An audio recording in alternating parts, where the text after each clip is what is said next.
Here's some hitting clips from my recent trip to Kittanning, Pennsylvania. Thank you, Mike Mills, for your hospitality and for making the arrangements and getting us all together. While you're watching the assessment rounds, ask yourself this question: how does the moving ball actually land on a swinging bat?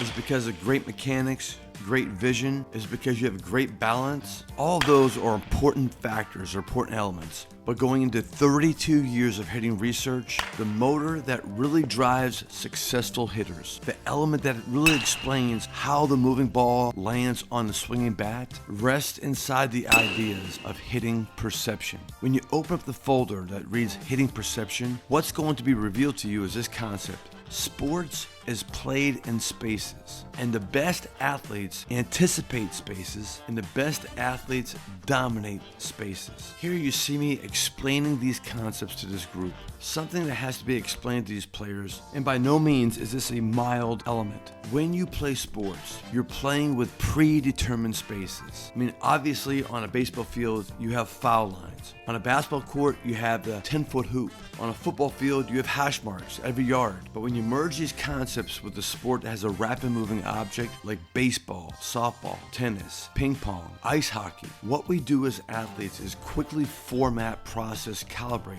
a rapid moving object coming from one space and moving into another space. Two more elements that I discussed with this group that influences your perception are these: what is your natural athletic disposition when it comes to hitting tempo? How did Jesus Christ wire you to move? Another big element we discussed that influences your perception and especially your swing mechanics is: what is your best model of deceleration? With high-level hitters, I have studied 8 common hitting patterns, how a player will decelerate the bat. And it's within these deceleration patterns that will influence your swing mechanics. Why is swing deceleration so important? The deceleration phase of your swing is important because there's also an acceleration phase. During the acceleration phase of the swing, the hitter's mind should be immersed, fixated, and obsessed with the baseball. As mentioned before, sports is played in spaces. The best hitters anticipate the next space the ball will be in before the ball is actually in that space. Remember I said this earlier, and neuroscientists speak about this often, that perception influences your actions. What's not really talked about in neuroscience is how the actions will influence your perception.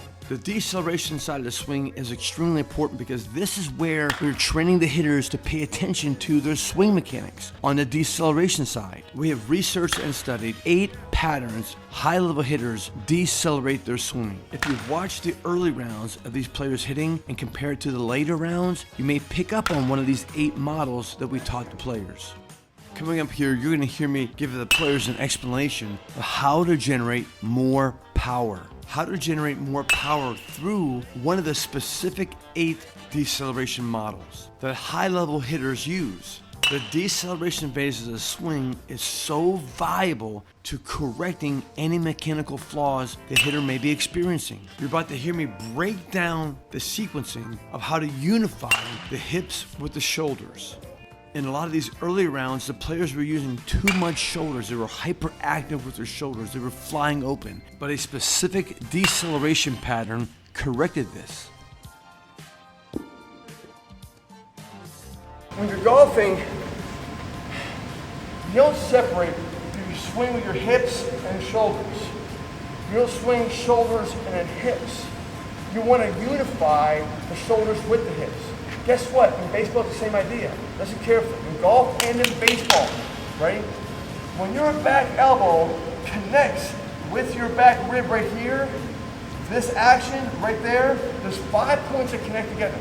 The shoulder, the elbow, the hip, the knee, the toe. When your elbow comes in this slot right here, boom! These 5 points line up and becomes one unified below. It's one unified piece. And by using this deceleration pattern, you are, without thinking, unifying your shoulders and hips to move as one unified piece. How?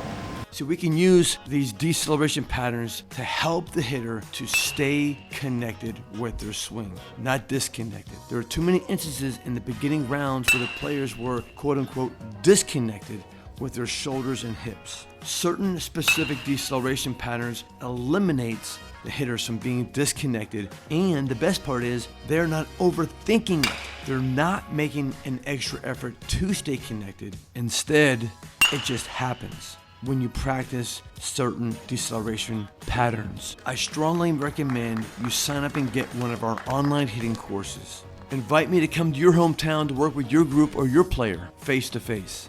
Or come visit us in our indoor facility in Anna, Texas. I'm Dave KIRILLOFF, languageofhitting.com, and the KIRILLOFF Baseball School in Anna, Texas.